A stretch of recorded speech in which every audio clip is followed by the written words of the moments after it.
Hey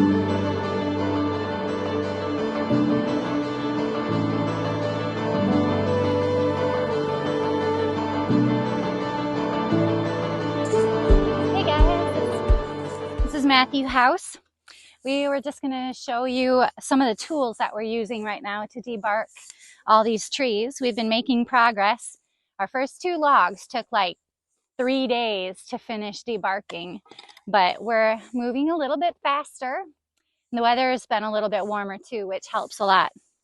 So one of the tools that we've been using various forms of a bark spud. This is a store-bought bark spud, and I don't love this one. It's effective for like getting the bark off around the knots, but it has the wrong kind of bevel. It's only beveled on one side. It's a single bevel, and so it tends to cut the wood, which you don't like.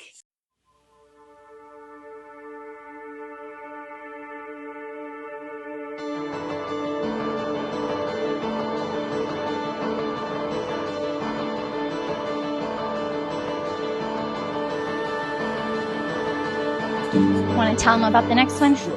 So this one here is an old axe head that I had that I just welded onto the end of the pipe. Axe heads work great for debarking tools because they are double beveled. This one here is pretty wore out. I should probably sharpen it, and I would just use like a right angle grinder.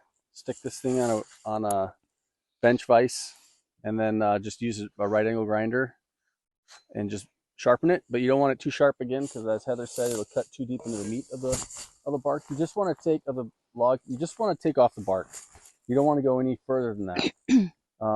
Obviously, like when we pull these in with a tractor and a train, you're gonna have a little bit of deeper gouges, but that's okay. But generally speaking, you don't want to go too deep. So anyways, super simple to make. Old axe head, a piece of pipe that was laying around, welded it together. Another one that I made here, again, a piece of pipe. This was a blade from a till, like an old, I don't know, piece of farming equipment. It was about 16 inches long, and I cut it into 3 pieces. It did not have a bevel at all.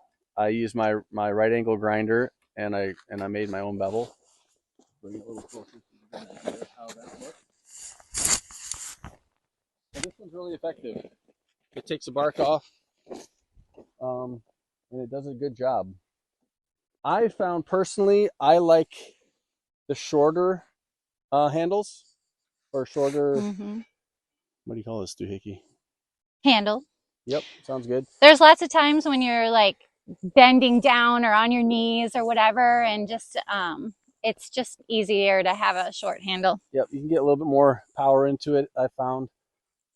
The longer ones, they just kind of wear my shoulders out a little bit more.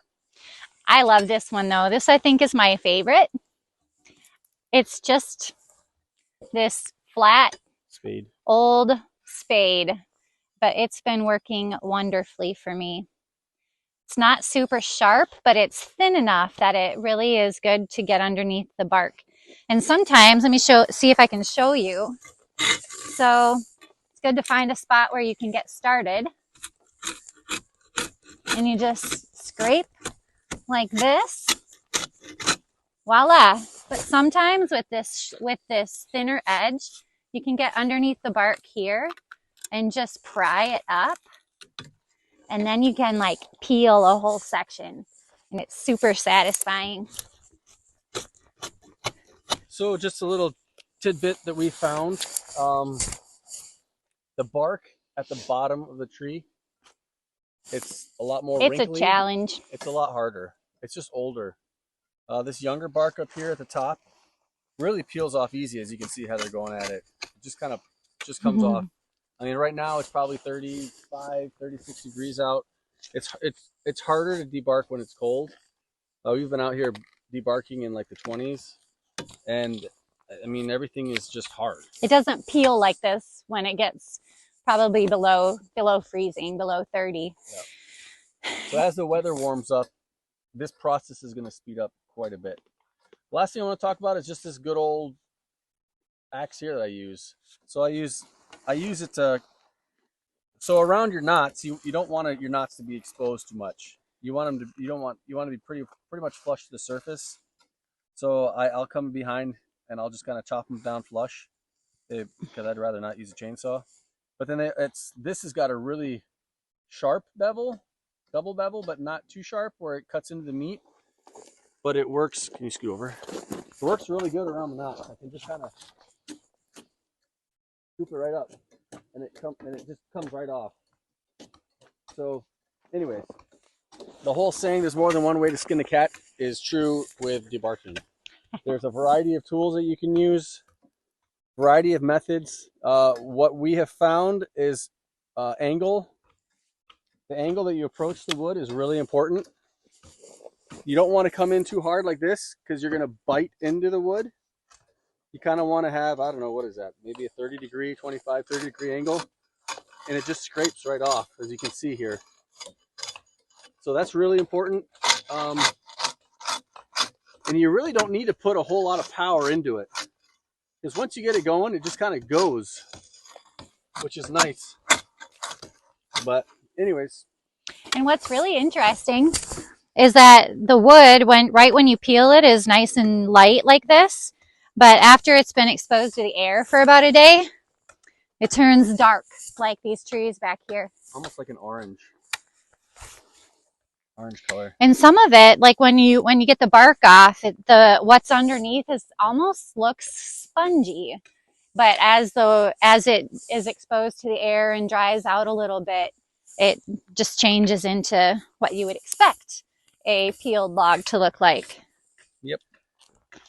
It's fun. It's satisfying. It's kind of like playing Candy Crush or something. Once you start, you just can't stop. Behind us, I got my dad over there, Andy. Came all the way in from New York for Simon's birthday. It's Simon's birthday today. Happy birthday, Si. Big 14 today. Finally over 5 feet. Pretty excited about that, huh? Yep. But yeah, they've been at it, going hard, debarking. I think that's about it. We just wanted to talk a little bit about the debarking process, some of the tools that we like, some of the stuff that's worked that hasn't worked for us. And as you can see, we have a lot more logs than we did the other day. Yep, I have 16 logs sitting here right now, and we have 4 more laying down over in the field by the pine stand.